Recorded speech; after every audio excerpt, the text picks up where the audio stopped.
Episode 2: The Emperor's Sons. The Primarch Project. History remembers the Primarchs as legends, warriors, conquerors, demigods. Some became heroes, some became monsters, and one nearly destroyed humanity itself. But before there was Horus, before there was Sanguinius, before there was the Lion, before there was an Imperium that would span 1,000,000 worlds, there was a single man. A man who believed he could save an entire species. He had spent more than 40,000 years watching humanity. He had seen civilizations rise. He had watched empires collapse. He had witnessed mankind reach the stars, only to watch it all burn. When old night consumed the galaxy, humanity stood upon the edge of extinction, and for the first time, the Emperor stepped out of the shadows. He united Terra. He forged an alliance with Mars. He laid the foundations of the Imperium, but the Emperor understood something no one else did. One man, no matter how powerful, could never reclaim an entire galaxy alone. He did not need servants, he needed leaders. He did not need soldiers, he needed generals. He did not need followers, he needed sons. Beneath the Himalayan Mountains, the greatest genetic experiment in human history was about to begin. 20 children, each destined to become more than human, each crafted to embody a fragment of the Emperor's own genius, each capable of changing the fate of the galaxy. But even if gods can fail, and before a single son could stand beside his father, the galaxy reached into the Emperor's laboratory and stole his future. The Primarch Project did not begin with ambition. It began with the necessity. The Emperor had united Terra, but Terra was only one world. Beyond its skies waited millions more, lost, divided. Some had forgotten they were even human. Others had fallen beneath the rule of alien empires. Many would never survive without intervention. The Great Crusade had not yet begun. The Space Marines did not yet exist. Even the Imperium was little more than an idea. If humanity was to reclaim the stars, the Emperor needed commanders capable of leading wars across an entire galaxy. Not ordinary men, but beings who could inspire civilizations, master impossible battlefields, challenge alien empires, and stand against the darkness of chaos itself. To create such beings, the Emperor would attempt something no human had ever dared. He would not simply build an army, he would create a family. The greatest genetic project ever attempted. Every great civilization is built upon extraordinary people, but what if one man could design those people from the very beginning? After the Unification Wars, Terra stood united beneath a single banner for the first time in thousands of years. The age of strife had ended. The techno-barbarian kings had fallen. The Treaty of Mars had been signed. For the first time since humanity's collapse, there was hope. Yet the Emperor understood something that almost no one else could. Terra was not humanity. It was only humanity's birthplace. Beyond the skies of Earth lay a galaxy still shrouded in darkness. Millions of human beings remained scattered across the stars. Entire civilizations had survived old night in complete isolation. Some had forgotten their origins, others had regressed into barbarism. Many had become prey to alien empires. Every year that passed made reunification more difficult. Humanity had once ruled much of the galaxy. Now, it barely remembered that such an age had ever existed. The Emperor had spent more than 40,000 years preparing for this moment. He had watched humanity evolve from scattered tribes into stellar civilization. He had witnessed its greatest triumphs.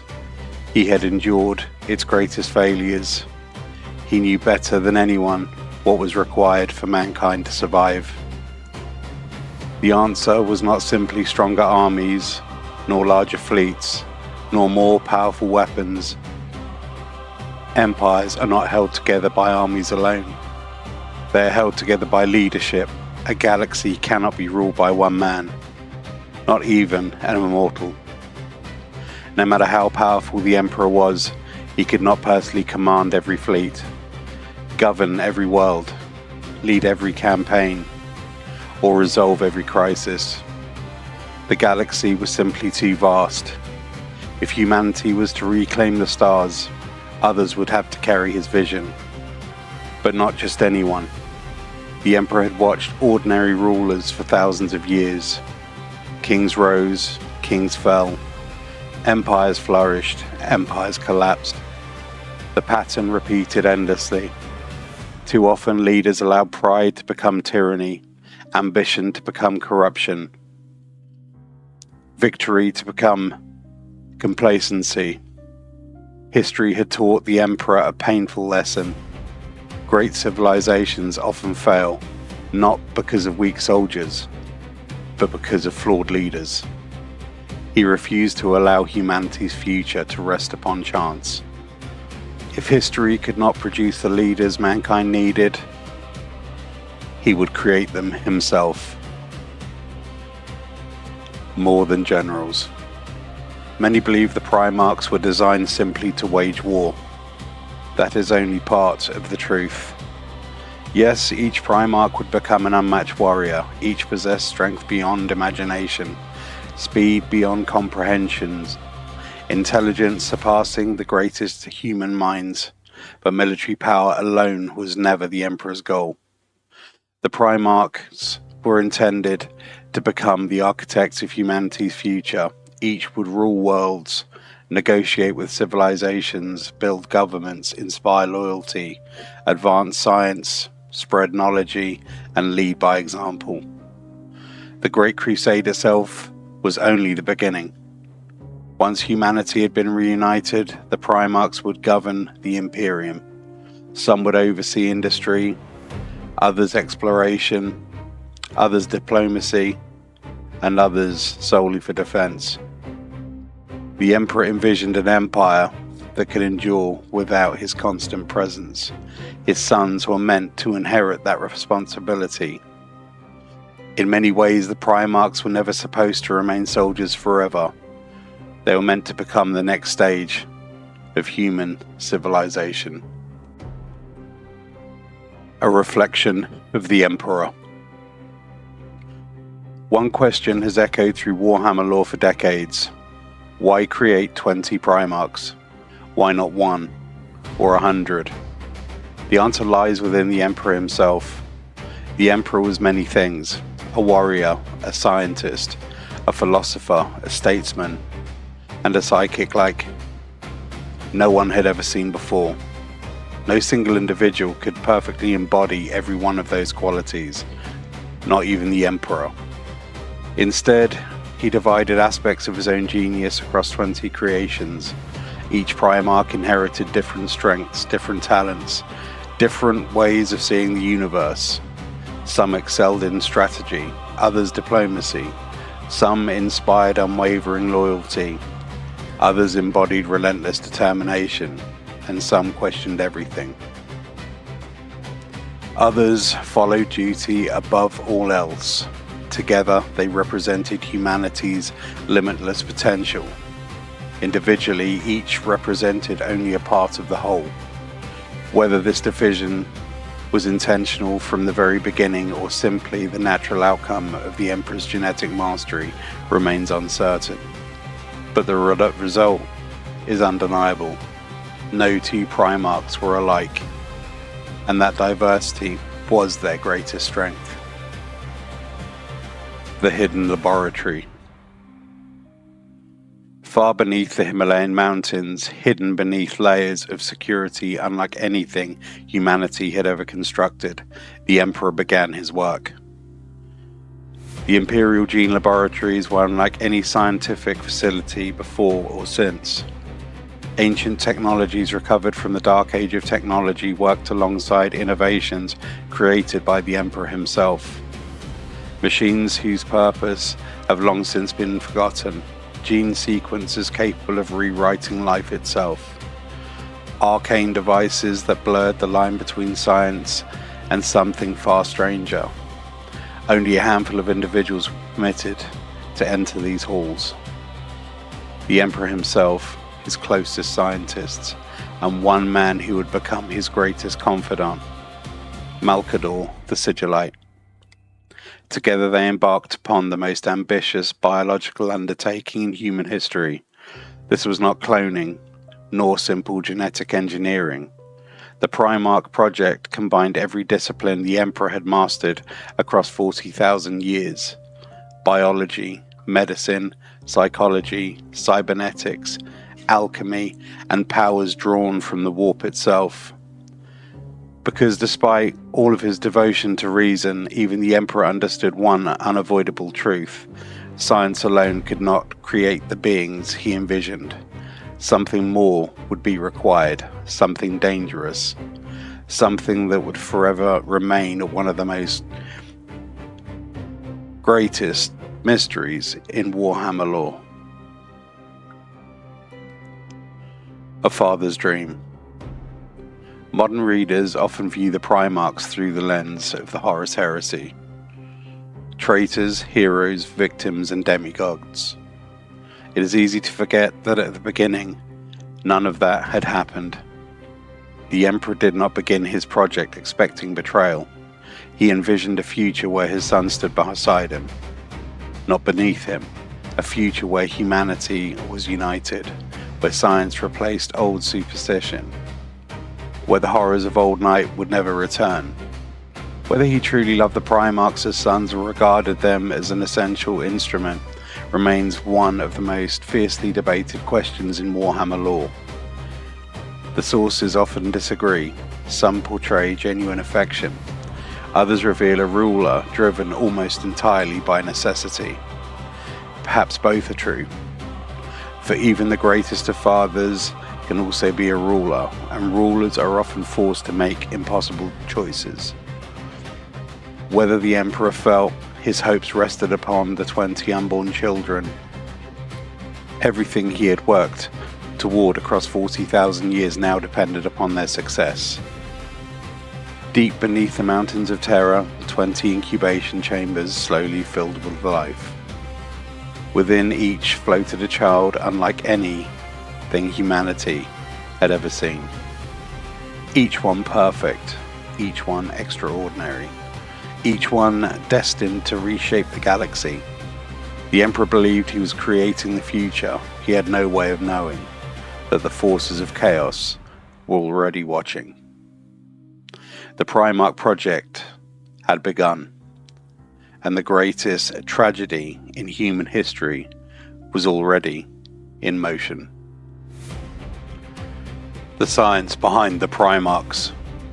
What does it take to create a being far greater than humanity itself? For thousands of years, the Primarchs have been described as demigods, warriors of impossible strength, leaders capable of inspiring entire civilizations, psychic beings whose mere presence could alter the fate of worlds. But none of those titles explain the true mystery, how they were created. The answer is far more complicated than simple genetic engineering, because the Primarch Project was unlike anything humanity had ever attempted. It was not merely a scientific experiment, nor was it purely an act of psychic mastery. It was the union of science, history, and the warp itself. To understand the Primarchs, we must first understand the man who created them. The Emperor's knowledge. By the time the Primarch Project began, the Emperor had lived for tens of thousands of years. He had studied countless civilizations. He had witnessed humanity's greatest triumphs and its greatest failures. He had walked among philosophers, kings, scientists, and conquerors. He had seen the wonders of the dark age of technology. He had watched them disappear during old night. Every lesson, every discovery, every fragment of forgotten knowledge remained within his mind. No human being had ever possessed such an understanding of biology, or genetics, or psychology, or even the hidden powers of the warp. The Emperor was not inventing these sciences from nothing. He was combining 40,000 years of accumulated knowledge into a single creation. The Primarchs were in many ways the sum of everything humanity had ever learned. The Emperor's genetic blueprint. At the heart of the project lay the Emperor himself. His own genetic material formed the foundation of every Primarch. But this did not mean the Primarchs were clones. Far from it. A clone is a copy. The Primarchs were original creations. The Emperor used his own genetic code as the starting point, then shaped each Primarch to fulfill a unique purpose. Each received different strengths, instincts, talents, and personalities. Some were naturally gifted commanders, others were brilliant engineers. Some possessed immense psychic potential, others displayed extraordinary resilience or compassion. Each embodied an aspect of the Emperor's vision for humanity. Together, they represented a complete whole. Separate, each represented only one facet of their creator. Erda, the mother of the Primarchs. Modern Warhammer lore introduced another crucial figure, a woman almost forgotten by history. Her name was Erda. Like the Emperor, Erda was a perpetual, an immortal human whose life stretched back into humanity's distant past. She was one of the oldest and most gifted geneticists to have ever lived. More importantly, she became one of the Emperor's closest collaborators. Together they worked within the laboratories beneath the Himalayas, while the Emperor provided the overarching vision. Erda's expertise helped make that vision possible. Later, she described herself as the mother of the Primarchs, not because she gave birth to them in the traditional sense, but because her genetic contribution and scientific work helped shape their creation. This revelation surprised many readers when it was introduced in the Horus Heresy novels. Older lore focused almost entirely upon the Emperor. Modern stories instead emphasize that even the greatest project in human history required trusted allies. It reminds us of one important truth: even the Emperor could not accomplish everything alone. More than flesh. If the Primarchs had been nothing more than genetically engineered humans, they would never have become what they ultimately were. They possessed abilities that science alone cannot explain. Some demonstrated psychic gifts from childhood. Others inspired fierce loyalty simply by entering a room. Many radiated an almost supernatural charisma. Even those with no psychic talent seemed larger than life. How was this possible? Here the lore becomes deliberately mysterious. The Emperor is believed to have infused each Primarch with something drawn from the warp. Not demonic power, not corruption, but an essential psychic essence. Something that made each Primarch more than merely physical. Exactly what the essence will still remain unknown. Some scholars believe the Emperor bound powerful warp energies into each infant. Others argue he captured fragments of universal archetypes embodying ideas such as hope, justice, ambition, resilience, or knowledge. The novels never provide a definitive answer, perhaps intentionally. Whatever the truth, the Primarchs were creatures of both matter and spirit. This dual nature would define their lives. It also explains why chaos became so interested in them. 20 different souls. The Emperor never intended to create 20 identical champions. Every Primarch was unique. Each reflected a different vision of what humanity could become. The Lion embodied relentless determination and strategic brilliance. Fulgrim pursued perfection in everything he touched. Perturabo possessed unmatched analytical ability. Jagatai Khan cherished the freedom and movement. Leman Russ represented the hunter and executioner. Rogel Dawn stood for discipline and duty. Conrad Kurz understood fear better than any other. Sanguinius inspired hope, even in humanity's darkest hours. Verus Manus embodied endurance and craftsmanship. Angron represented strength, but would ultimately become a symbol of tragedy.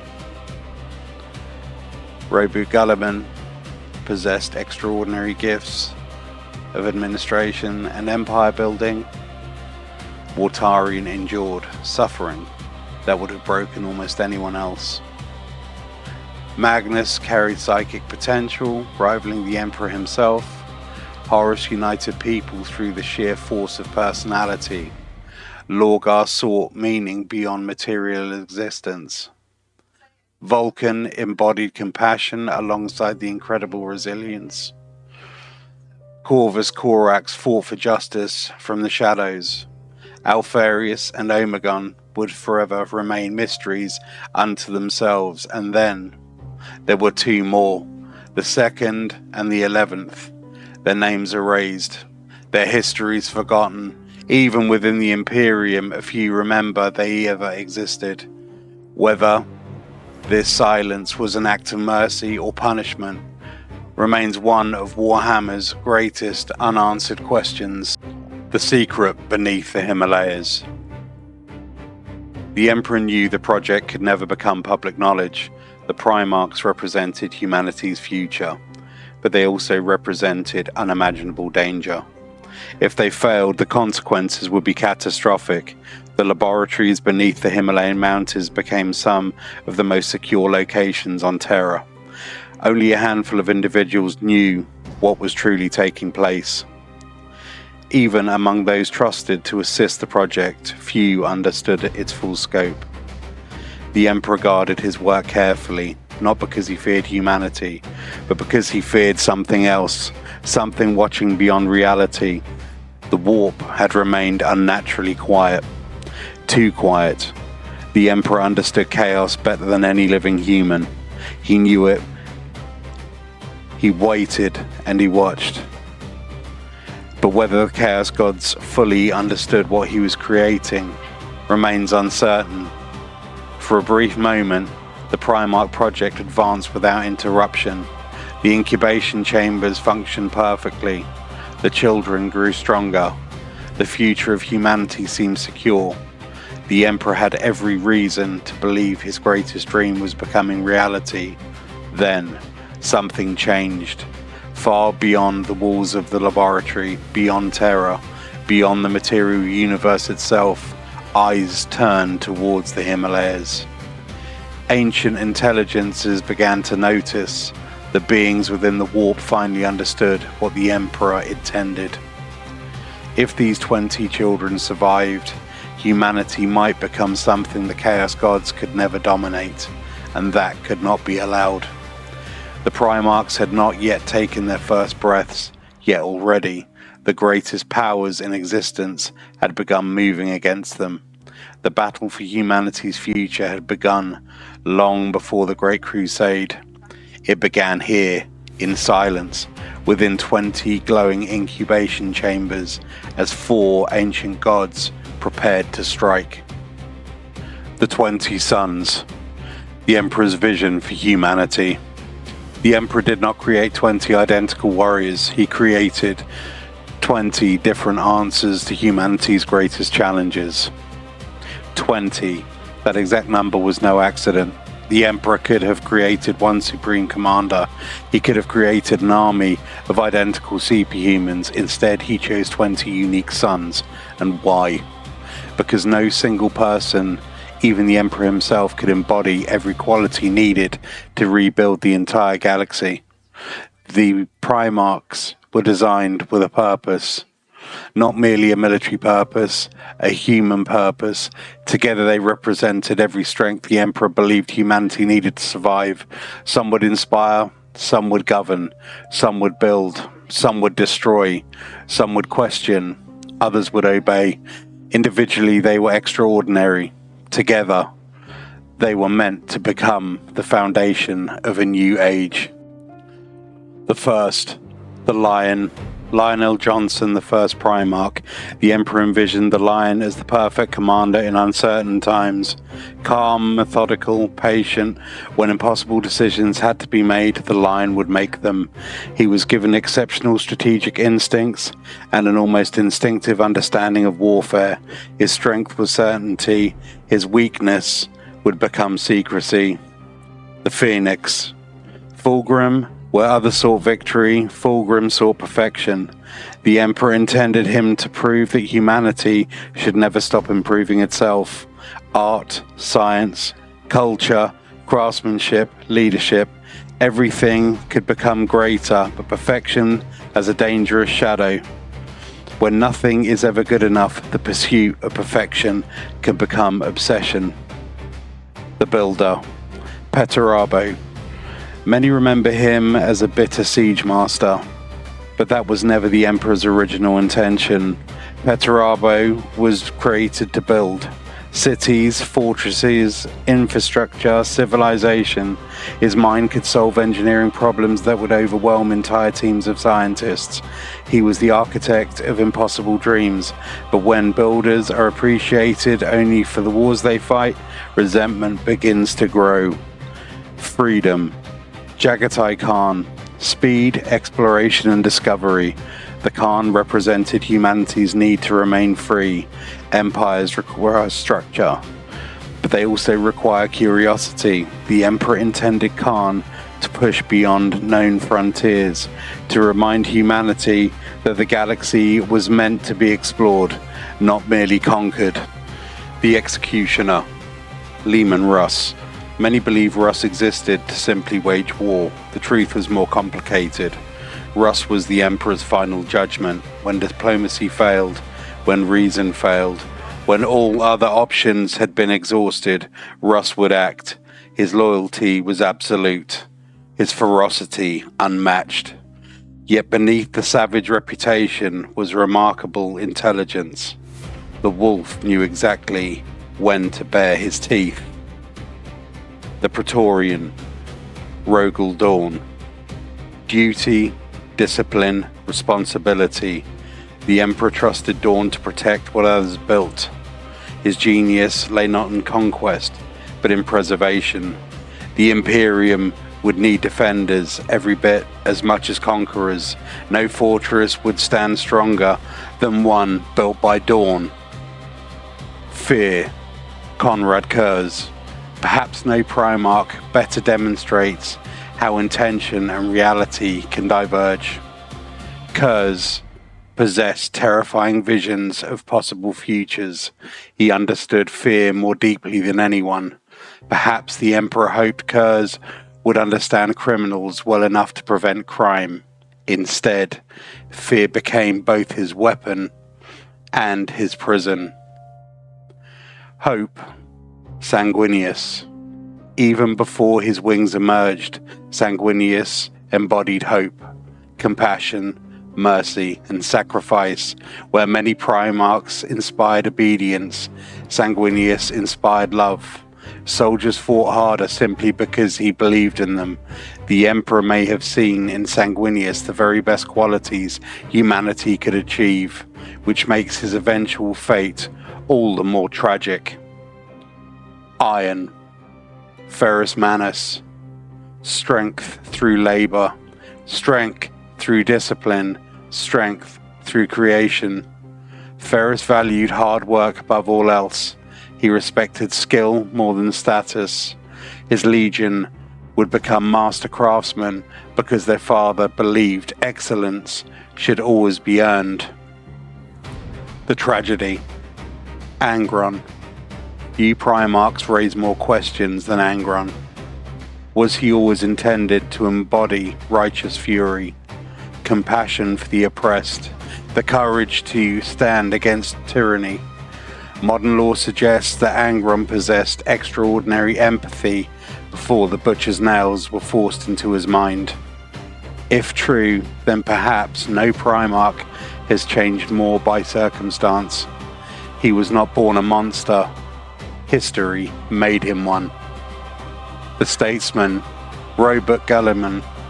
If one Primarch was designed to govern the Imperium, it was Guilliman.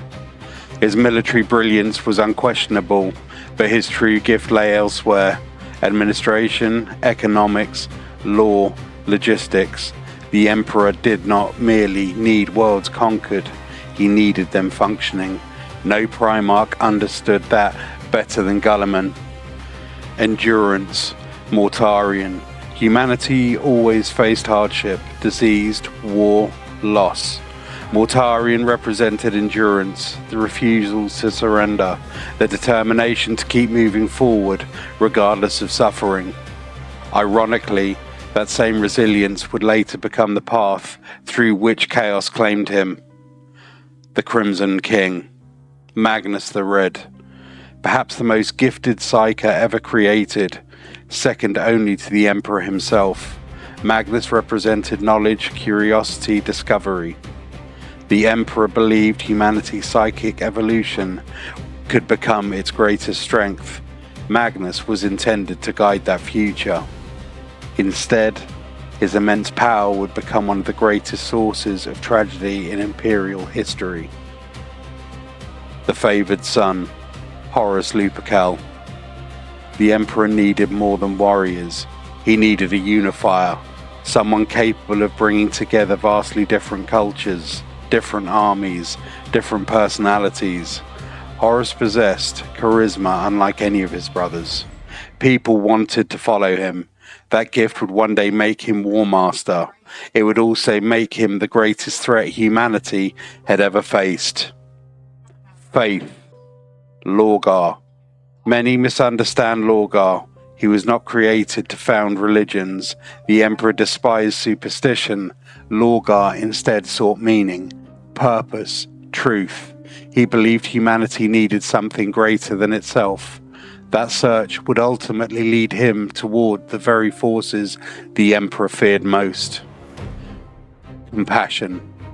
Vulcan. The strongest of the Primarchs, yet perhaps also the kindest. Vulcan never forgot ordinary people. He understood that wars were fought to protect lives, not simply to achieve victory. Among all the Emperor's sons, Vulcan remained closest to humanity itself. Justice, Corvus Corax, fought from the shadows, not for glory, not for conquest, but for freedom. He believed power should defend the powerless. His methods were subtle. His purpose was noble. He reminded the Imperium that injustice sometimes arrives unseen. The Hydra, Alpharius and Omegon, the final mystery. Even today, many questions remain unanswered. Twins, one soul, two bodies, masters of deception. The Emperor designed them for missions where armies could never succeed. Espionage, infiltration, secrets. Even now, no one can say with certainty where truth ends and deception begins. The Forgotten. There were 20 Primarchs, yet only 18 are remembered. The 2nd, the 11th, their names were erased, their statues destroyed, their records sealed. Even their brothers rarely spoke of them. The Horus Heresy novels hint that something terrible occurred, but Games Workshop has deliberately preserved the mystery. To this day, no definitive answer exists. Perhaps that's fitting. History often remembers its greatest triumphs, but it also buries its greatest failures. 20 futures. The Emperor looked upon his sons. He saw commanders, scientists, builders, diplomats, explorers, and protectors. Each represented a different path humanity might one day follow. He did not create weapons, he created possibilities, but history rarely unfolds as planned. The children still slept within their incubation chambers. They had never spoken, never walked, never seen the stars. Yet beyond the walls of the laboratory, the warp had begun to stir. Ancient powers watched in silence. They had seen enough.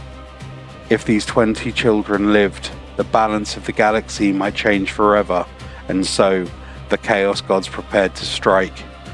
The Emperor had created 20 hopes for humanity. Chaos intended to turn these hopes into nightmares.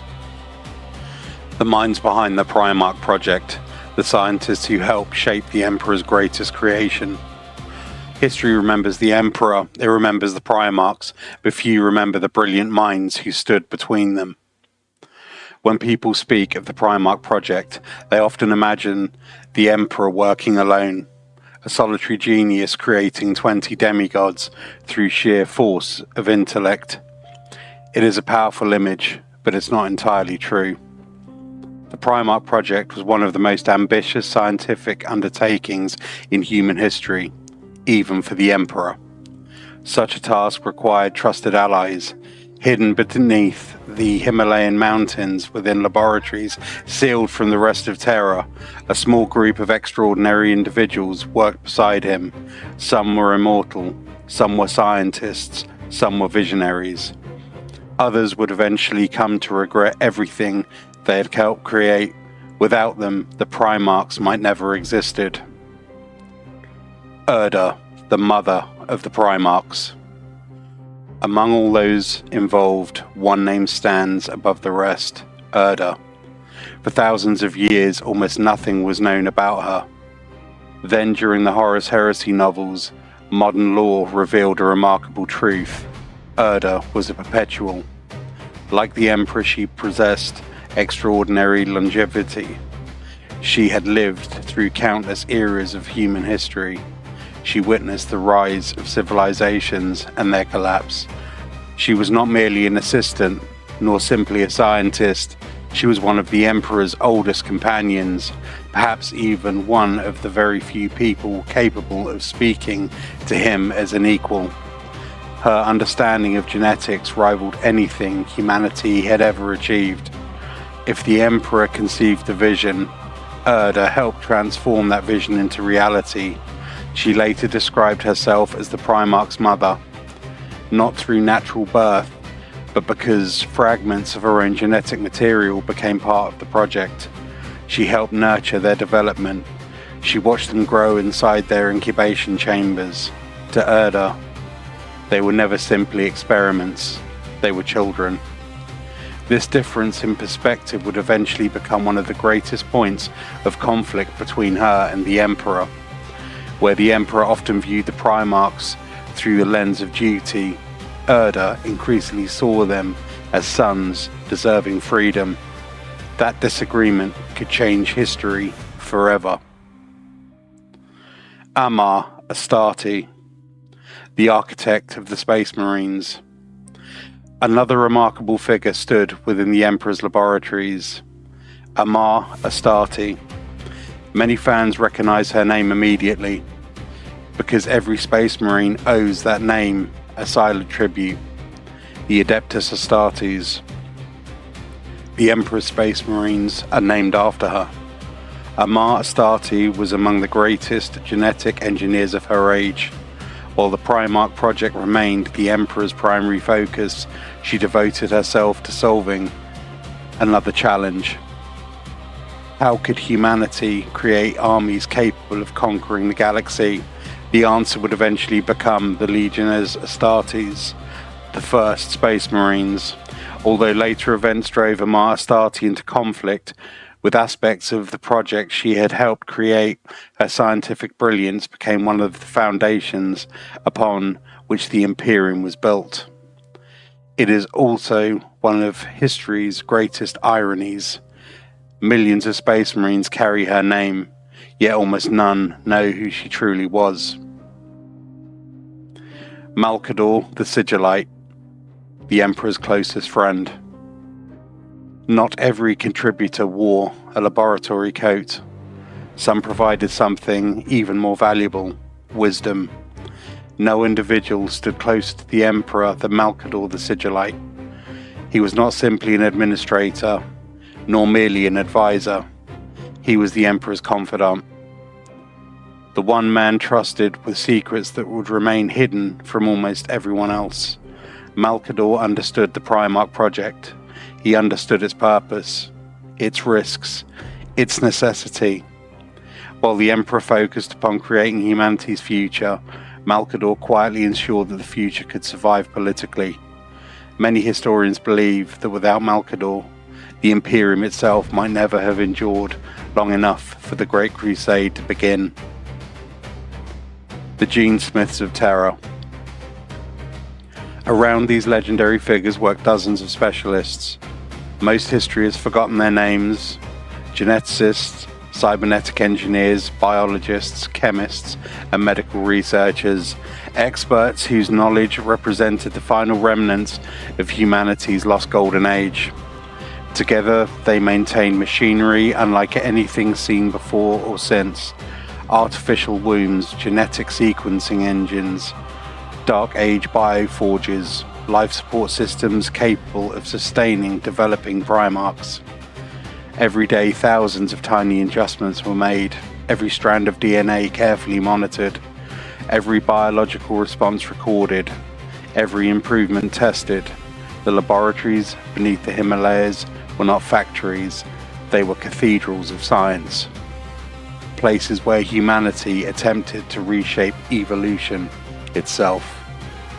Science and the warp. Even among the Emperor's greatest allies, there remained one mystery: the warp. The Primarchs clearly possessed qualities beyond biology: their psychic presence, their charisma, their unnatural resilience. None could be explained through genetics alone. How much of this process involved science, and how much involved the Emperor's psychic mastery, remains one of Warhammer's greatest unanswered questions. The Emperor rarely explained his methods. Those who worked beside him saw only fragments of the whole. Perhaps even Erda never fully understood every step. Perhaps no one ever will. The Emperor guarded certain secrets even from his closest companions. Some knowledge was simply too dangerous. Cracks begin to form. As the Primarch Project advanced, differences of opinion slowly emerged. The Emperor believed humanity's survival required sacrifice.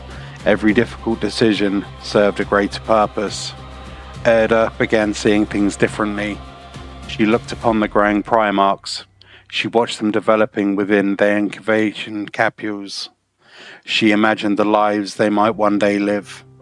She questioned whether anyone, even the Emperor, had the right to decide their destiny before they had taken their first breath. This disagreement began quietly. No shouting, no dramatic confrontation, just doubt. A single question. One that would eventually reshape the future of the galaxy. Were the Primarch sons? Or were they tools? The Emperor believed there could be no distinction. Erda believed there had to be. A project nearing completion. Despite these growing tensions, the work continued. One by one, Primarchs approached full development. The laboratory systems functioned perfectly, their bodies matured exactly as planned. The Emperor's dream seemed within reach. 20 extraordinary beings. Soon they would open their eyes for the first time. Soon the Great Crusade would begin. Soon humanity's lost empire would be reclaimed. No one inside the laboratory realized they were already too late. Beyond reality, the warp had awakened. The Chaos Gods had seen what the Emperor was creating, and they understood something terrifying. If these children lived to adulthood, humanity might finally escape their grasp. The laboratory beneath the Himalayas remained silent. The scientists continued their work, The Emperor refined his masterpiece, but in the darkness beyond the veil, ancient powers had already chosen their answer.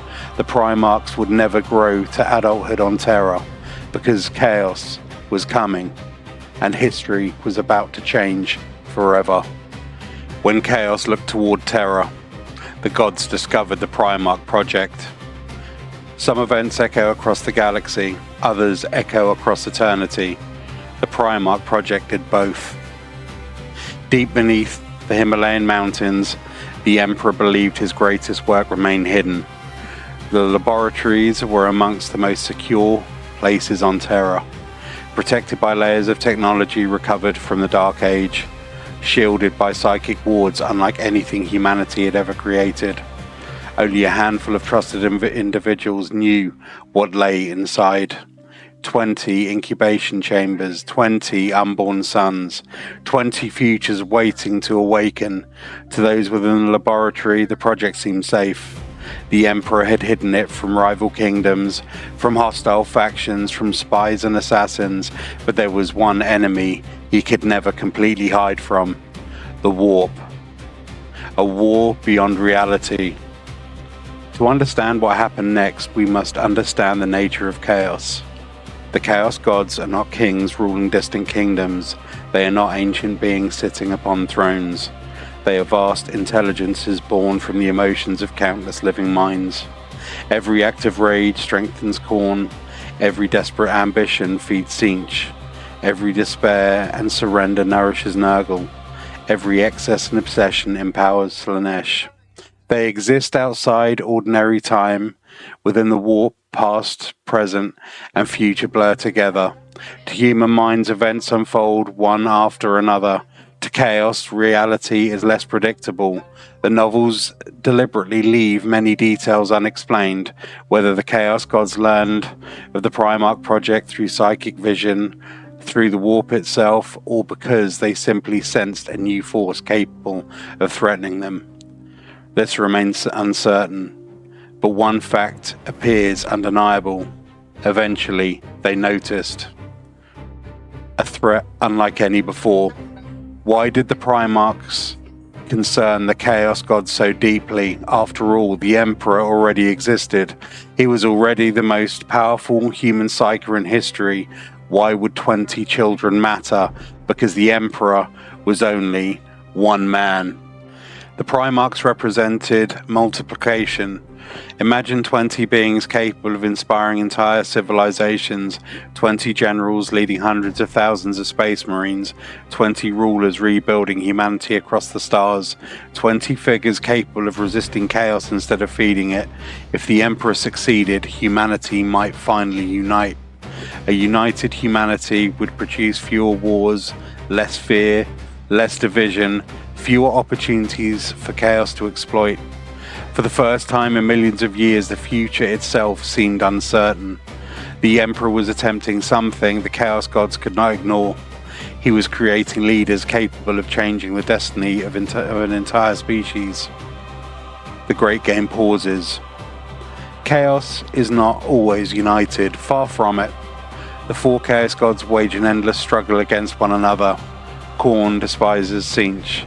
Tzeentch plots against Nurgle. Slaanesh competes with all three. Their rivalries are older than humanity itself. Together, they call this eternal conflict the Great Game. Yet there are rare moments when all four recognize a common danger. The Primarch Project appears to have been one of those moments. Ancient enemies set aside their rivalries, not because they trusted one another, but because they all understood the stakes. If the Emperor's plan succeeded, everything could change. The Great Game would have a new player, one capable of denying chaos its greatest prize, humanity itself. The Emperor knew. The Emperor was no fool. He understood chaos better than any living human. He had spent thousands of years studying the warp. He knew its temptations, its lies, its endless hunger. Some historians argue the Emperor expected chaos to interfere eventually. Others believe he underestimated how quickly they would react. The truth remains uncertain. What we do know is that the Emperor increased the laboratory's protections, psychic barriers strengthened, security expanded, access became even more restricted. He sensed danger approaching, but sensing danger is not the same as knowing where it will strike. Cracks in the plan. Within the laboratory, the Primarchs continued to grow. The Emperor refined their genomes, Erda watched over them, Malkador maintained the growing Imperium. Everything appeared to be progressing exactly as planned.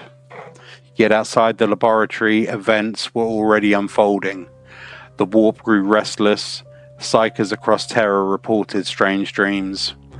Astropaths spoke of distant whispers. Nightmares spread among those sensitive enough to perceive the immaterium.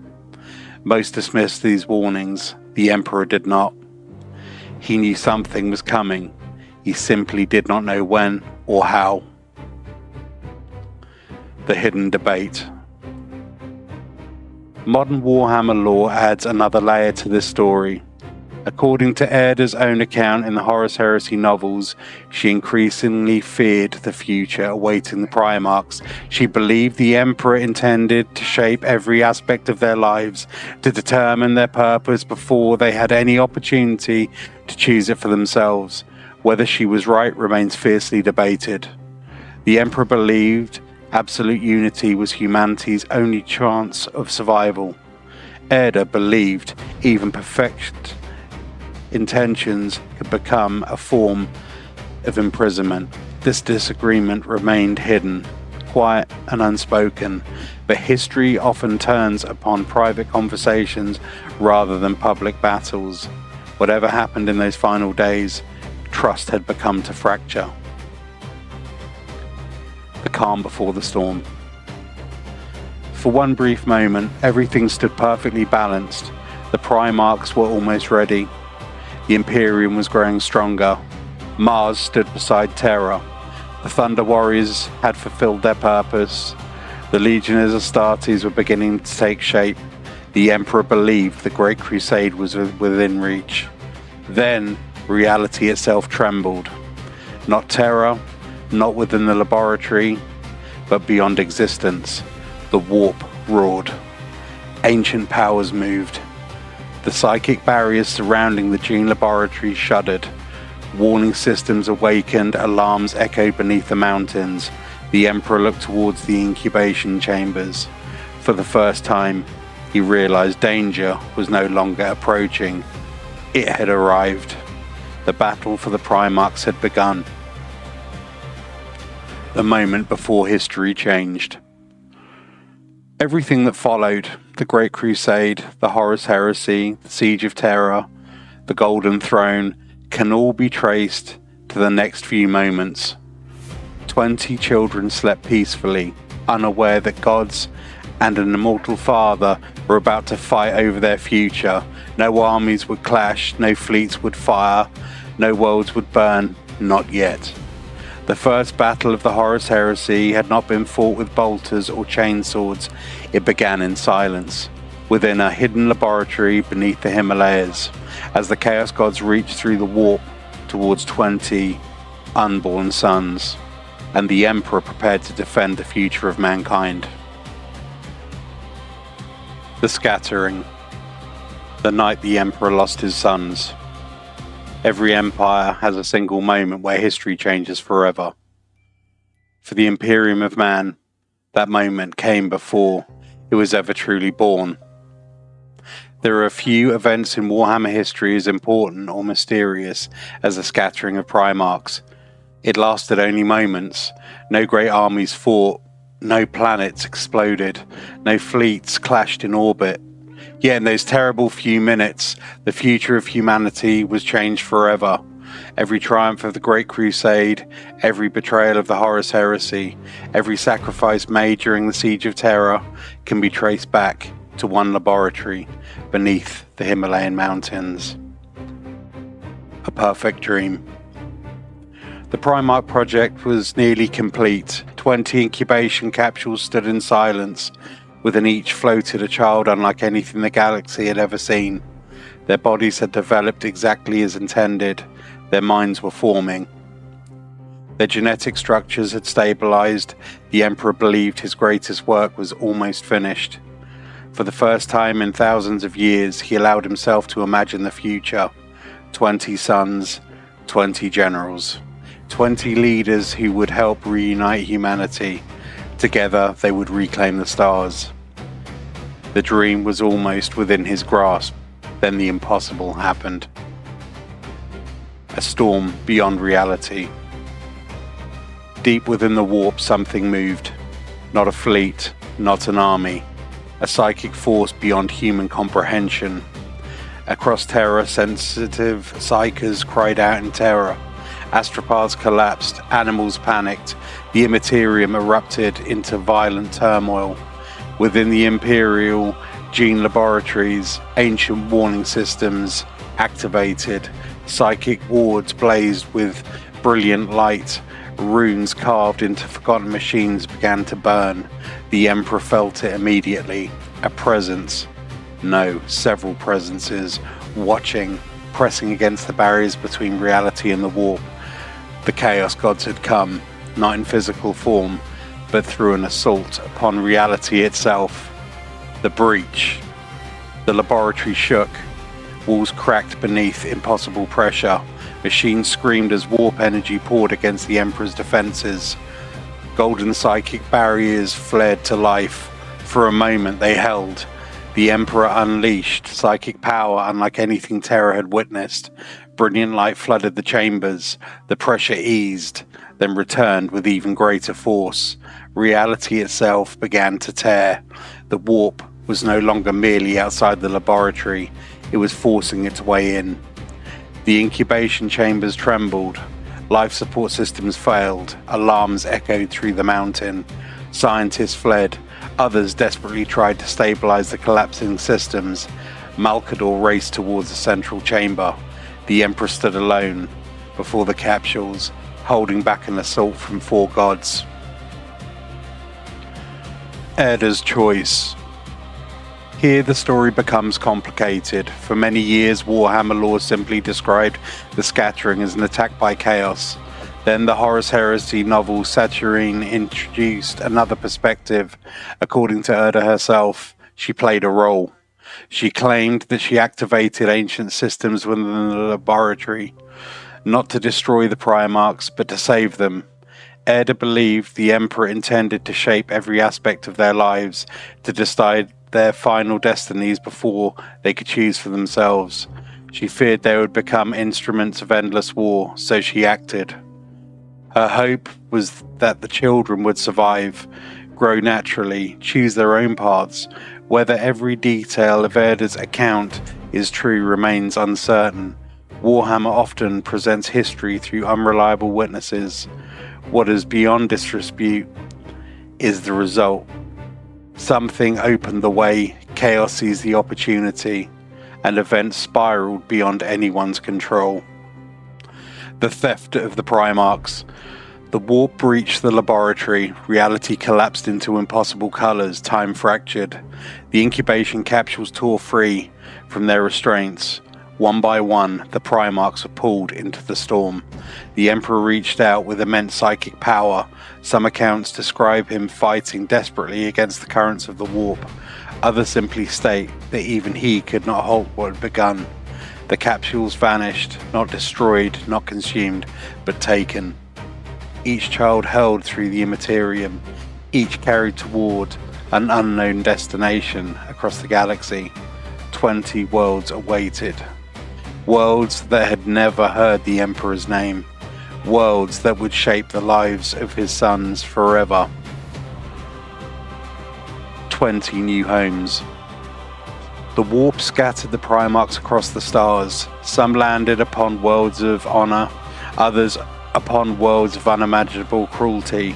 The Lion would awaken upon the death world of Caliban, Fulgrim upon the harsh mining world of Chemos, Petarabo on Olympia, Jagatai Khan upon Chigoris, Lehman Russ on Fenris, Rogel Dawn on Inwit, Conrad Kurz on the nightmare world of Nostramo, Sanguinius upon the irradiated wastes of Baal, Ferrus Manus on Medusa, Angron on Nasseria, Gulliman on Macragh, Mortarion on Barbarus, Magnus upon Prospero, Horus upon Cathonia, Lorgar upon Colchis, Vulcan upon Nocturne, Corvus Corax upon Lycaeus, later known as Deliverance. Alpharius and Omegon remain wrapped in mystery even now.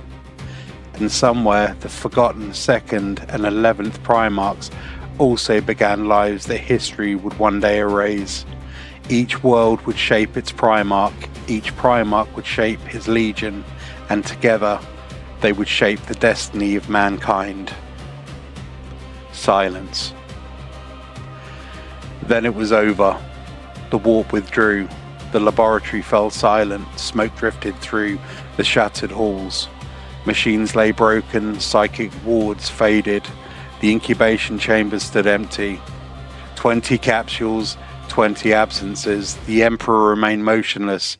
For perhaps the first time in his long life, his perfect plan had failed. Not because of ignorance, not because of weakness, but because even he could not control every force in existence. The future he had carefully designed had been written. A father's loss. Did the Emperor grieve? The answer depends on which source one believes. Some accounts portray him as cold, already calculating his next move. Others suggest genuine sorrow, not openly expressed but deeply felt. The Emperor rarely allowed emotion to guide his decisions. He understood that mourning would not recover his sons. Action might. Malcador later reflected that the Emperor accepted setbacks in a way few others could. He adapted, he endured, and he continued. That would become the defining trait of his reign. No matter how devastating the loss, the mission never changed. Humanity still had to survive. The first great defeat. Many fans believe the Horus Heresy was the Emperor's greatest failure. In truth, that failure began here. The scattering transformed everything. Instead of being raised together on Terra, the Primarchs would grow up alone. Each shaped a different culture, a different family, and a different world. Some would know love, others only suffering. Some would become noble kings, others hardened conquerors. By the time the Emperor eventually found them, they would already be formed, fully. Their greatest strengths and their deepest wounds would already exist. The Chaos Gods had not destroyed the Primarchs. They had done something far more subtle. They had allowed the galaxy itself to raise the Emperor's sons. The beginning of destiny. The Emperor stood within the ruined laboratory. The dream was broken, but not ended. His sons still lived. Somewhere amongst the stars, he would find them, one by one.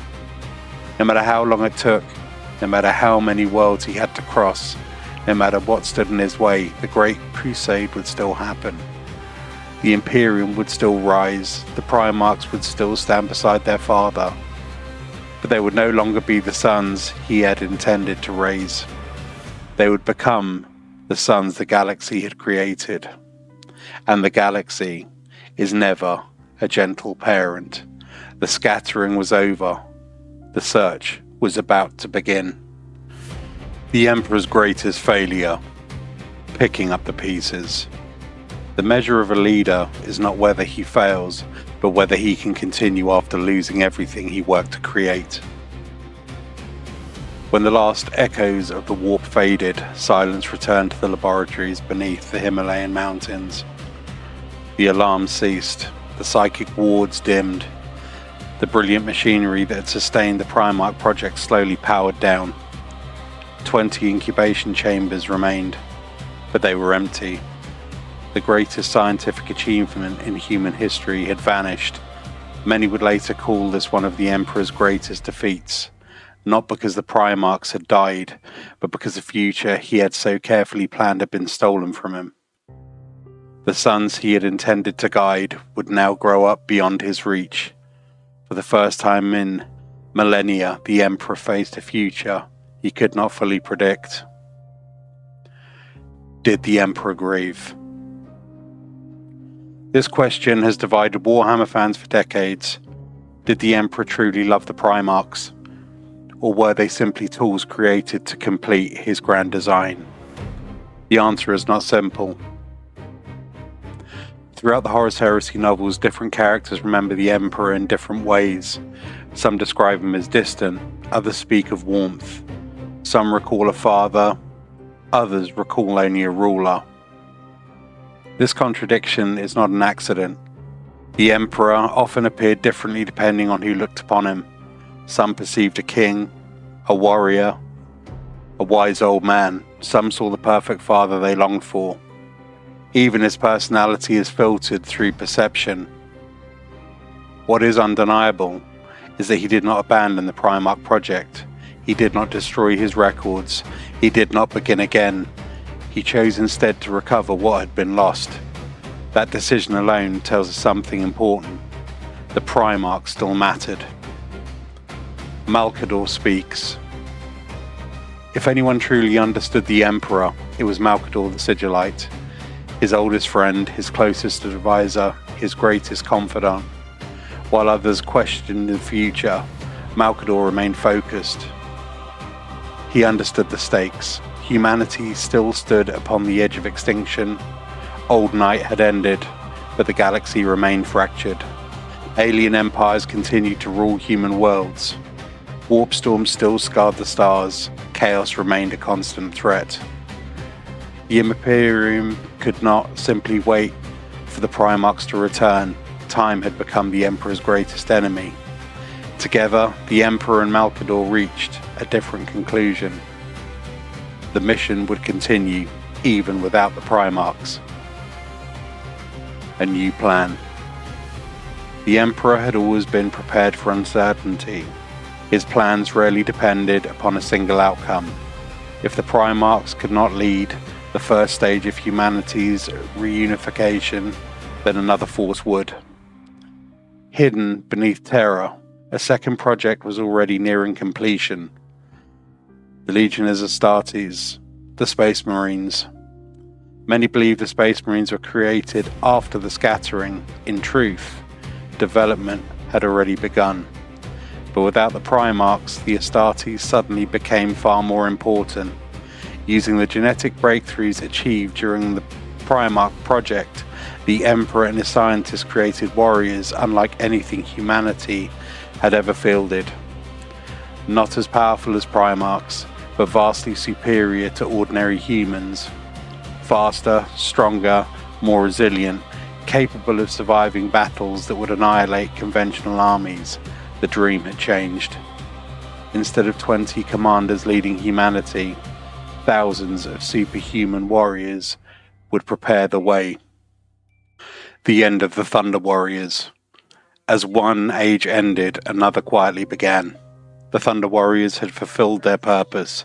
They had united Terra. They had crushed the techno-barbarian kingdoms. Without them, the Imperium would never have existed. But they were never intended to become the Emperor's armies for the stars. Their genetic enhancements were unstable. Many suffered catastrophic physical decline. Others became psychologically volatile. The Great Crusade required soldiers capable of serving for centuries, not decades. The Space Marines represented the future. The Thunder Warriors represented the past. The transition would become one of the darkest moments in Imperial history. Many Thunder Warriors disappeared. Others died under mysterious circumstances. Whether this was tragic necessity or calculated ruthlessness, it remains fiercely debated. History rarely grants simple answers. Across the galaxy. While Terra rebuilt, 20 children opened their eyes. The lion drew his first breath beneath the forests of Caliban. Leman Russ was carried away by the walls of Fenris. Sanguinius emerged beneath the irradiated skies of Baal. Magnus gazed upon the red deserts of prosperity. Gulliman found a home upon Macragh. Angron entered a life of slavery on Useria. Each Primarch began a different journey. None knew who they truly were, none remembered Terra. None knew they had brothers, and none knew that their father was already searching for them. The search begins. Contrary to popular belief, the Emperor did not know where the Primarchs had landed. The warp had scattered them unpredictably. Some landed close to Terra, others on worlds unimaginably distant. Finding them would require patience and exploration. Eventually, a galaxy-spanning fleet. The Emperor would not wait passively. Every expedition, every new star, every recovered colony, every fragment of ancient navigation data brought him one step closer to his sons. The Great Crusade was becoming more than a campaign of conquest. It was becoming a search, a father looking for 20 lost children. The price of adaptation. The scattering changed more than geography, it changed destiny. Had the Primarchs been raised together on Terra, would Horus have rebelled? Would Magnus have shattered the Webway Project? Would Angron have become the broken warrior history remembers? Would Lorgar have turned to chaos? No one knows. Perhaps the Emperor's original plan would have succeeded. Perhaps it would have failed in different ways. Warhammer has never offered certainty, only possibility. That uncertainty is what makes the scattering one of the setting's greatest tragedies. Not because we know what was lost, but because we never will. The dream lives on. The Emperor stood upon the walls of the newly united Imperial Palace. Before him stretched a recovering Terra.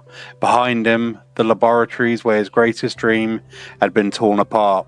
He looked toward the stars. Somewhere out there, 20 suns waited, scattered across the galaxy, raised by strangers, forged by worlds they were never meant to know. He could not change what happened, but he could change what came next.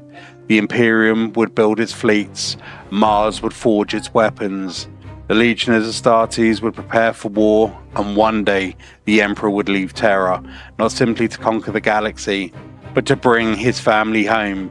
The dream had survived, changed, scarred but alive, and with it the Great Crusade drew ever closer. A new beginning, the birth of the Legionnaires of Astartes. The Emperor had lost his sons, but he had not lost his dream. The scattering could have ended everything. Another ruler might have abandoned the project. Another empire might have collapsed beneath the weight of such a devastating loss, but the Emperor of mankind had endured failure before. For over 40,000 years he had watched civilizations rise and fall. He had witnessed humanity's greatest triumphs. He had survived its darkest ages. One setback, no matter how painful, would not stop him. He would adapt. He always had, and he always would. The legacy of the Primarch Project. Although the Primarchs themselves were gone, their creation had not been in vain. The Emperor's laboratories still contained decades of research, genetic breakthroughs unlike anything ever achieved, biological technologies that pushed humanity beyond its natural limits. The knowledge gained from creating the Primarchs could still be used, not to replace them, nothing ever could, but to create something new. Something that could prepare the galaxy for their eventual return. The Emperor turned his attention to a project already underway. The Legionnaires of Astartes, the Space Marines. Angels of Death. The Space Marines were never intended to equal the Primarchs. They were designed to follow them. Each Astartes was created through a series of complex genetic augmentations, new organs, enhanced musculature, strengthened bones, redundant biological systems, heightened senses, extraordinary endurance. A Space Marine became something beyond human. Yet even these legendary warriors were only echoes of what the Primarchs were meant to be. The Emperor had crafted his sons as masterpieces. The Astartes were their heirs. Gene Seed. One of the greatest achievements of the Primarch Project was not a person, it was a process. From the Emperor's research came the foundation of Gene Seed, the biological legacy that would allow the Space Marines to exist. Eventually each legion would be linked to the genetic pattern of its Primarch. The warriors of the Dark Angels would carry the legacy of the Lion. The Ultramarines would bear Guilliman's genetic inheritance. The Blood Angels would reflect Sanguinius. The Space Wolves would descend from Leman Russ. Every legion would become an extension of its father. But there was one problem. The Primarchs themselves were gone. Without them, the Gene Seed could not yet reach its full potential. The Emperor would have to build his armies first, then find the fathers who would complete them. The First Legions. Long before the Primarchs returned, the legions already existed. The First Legion, the Dark Angels, soon followed by others, thousands of warriors trained upon Terra, disciplined, relentless, created for a war unlike any humanity had ever fought. They learned to fight without fear, to endure impossible hardship, to obey without hesitation. These early Space Marines had never met the Primarchs, whose names they would carry one day. They knew only one master, the Emperor, and that was enough. Preparing for the stars. Meanwhile, Mars transformed into the industrial heart of the growing Imperium.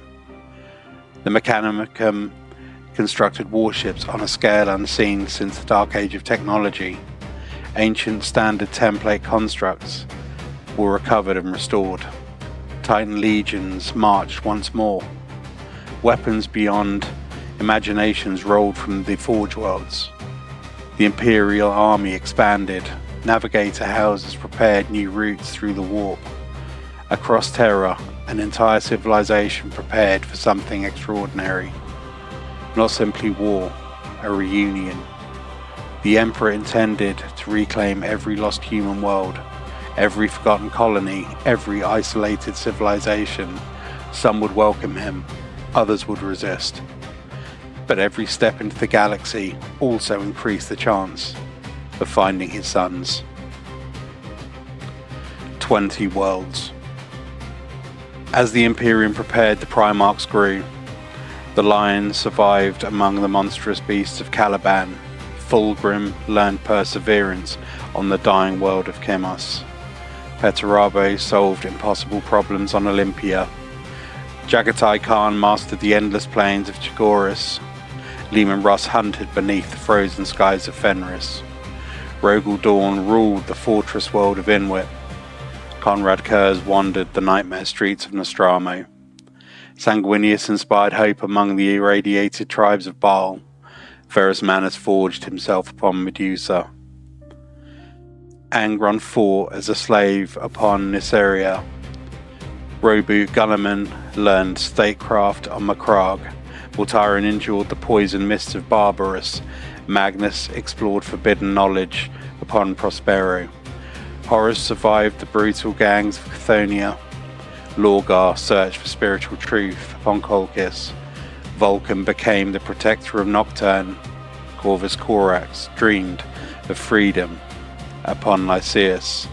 Alpharius and Omegon remained hidden behind the secrets that endure even today. Across the stars, 20 destinies unfolded. The Emperor knew none of their locations, yet every one of them was unknowingly moving towards the same future. Destiny cannot be escaped. The Chaos Gods believed they had won by scattering the Primarchs. They believed they had broken the Emperor's perfect plan. In many ways they had.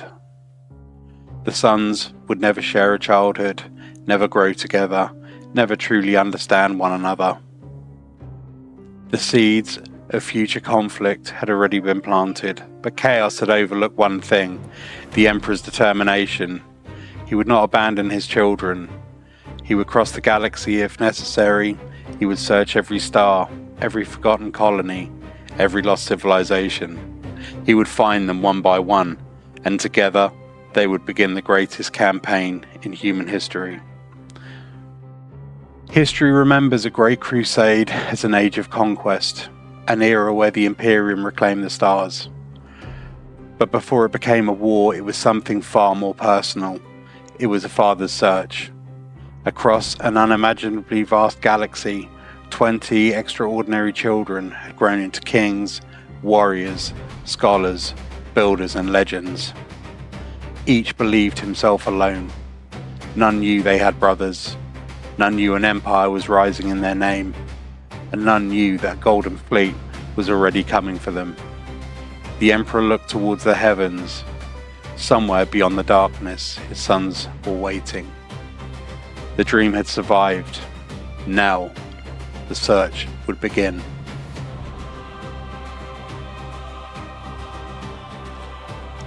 Coming in the next video, the Lost Sons. How the Primarchs were forged by 20 different worlds. Before they became legends of the Imperium, they were children of the galaxy.